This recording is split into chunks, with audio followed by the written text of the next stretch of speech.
Okay, students, now we're on the second page of our notes. We've already done mean and median, and now we're going to work on mode.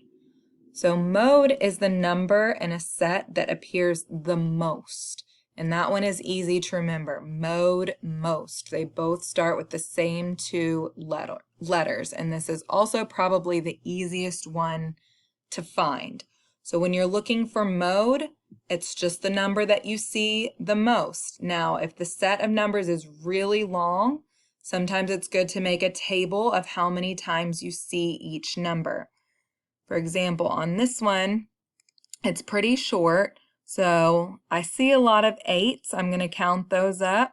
I see the number 8 1, 2, 3 times. 7 is just twice. 6 is in there twice, and 9 is in there once. So the number that we see the most, or the mode of this set, is 8. Pretty easy, right? Okay, and then the last one is range.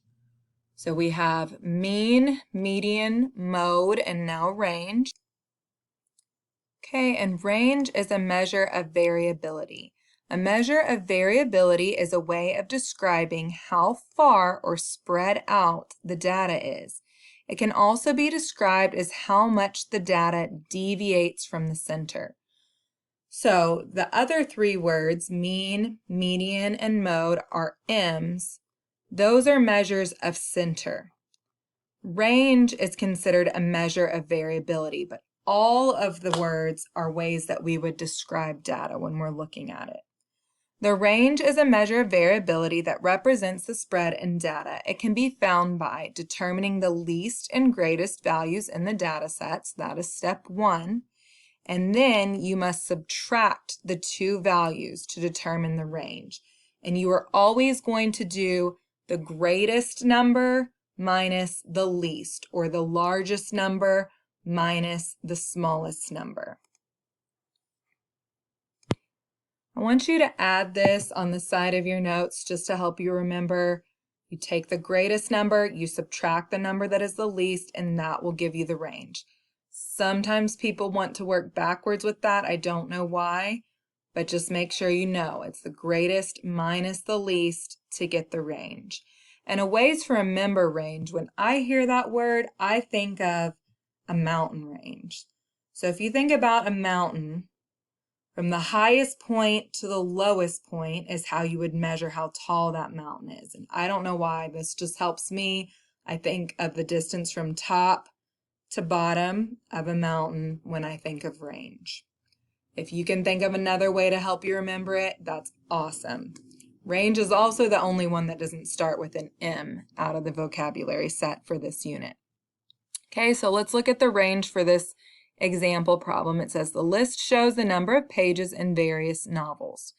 So we have a couple of different 3-digit numbers. Remembering our steps, we've got to figure out what the least and the greatest values are in the data set. So looking through my set, I have numbers that start with 2 in the hundreds place and then numbers that start with 3. So to find the least, I'm looking in the 200s, and that would be 241. And the greatest would be out of the 300s, and that would be 396. A tip, if you are struggling with figuring out what the least is and what the greatest is, stack up your numbers vertically. Create a little place value chart for yourself. So we have hundreds, tens, ones. Fill your numbers in, and then go from left to right to see which one is the greatest and which one is the least. Okay, so now that we've figured out what the greatest is and what the least is, we're going to set up our subtraction problem just like this one right here, except you're going to be able to write neater. I'm trying to write with the computer, so go ahead and set that up, subtract, see if you can find the range. Okay, so hopefully you have your answer. 6 minus 1 is 5, 9 minus 4 is 5 again, and 3 minus 2 is 1. So the range for that set of numbers is 155. And again, that gives us an idea of how spread out our data is. So that's a pretty large range in data right there.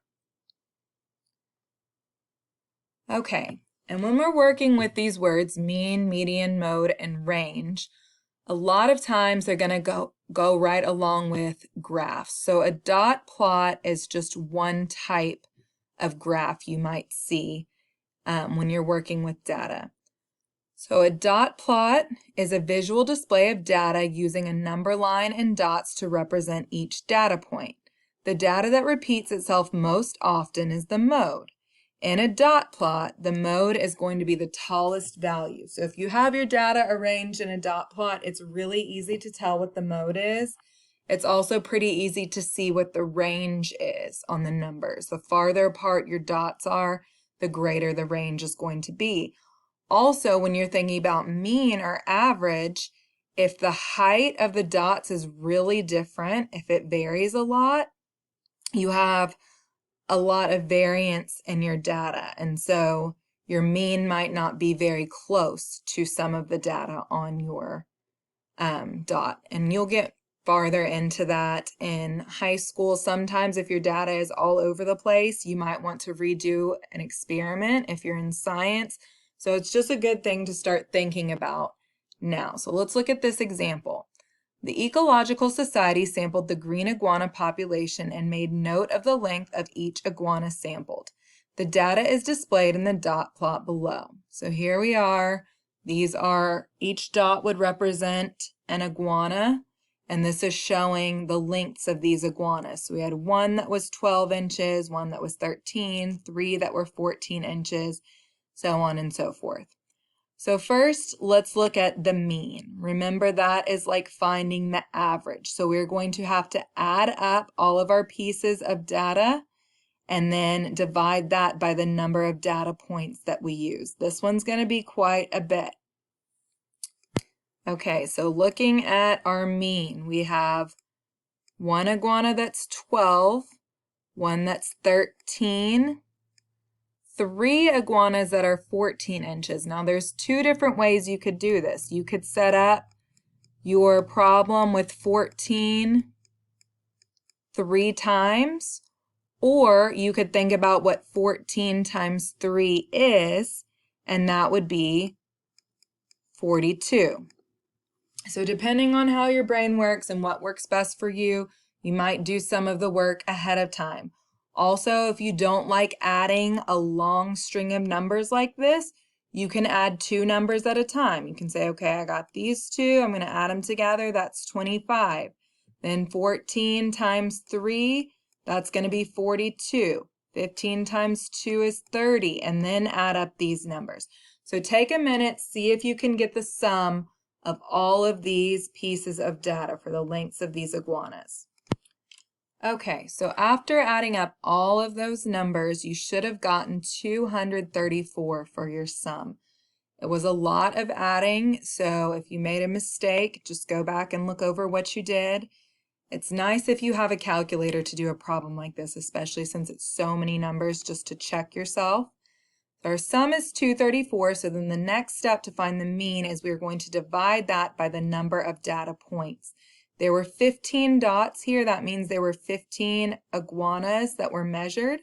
So now we've got to divide our sum, 234, by 15 because we had 15 pieces of data in this set.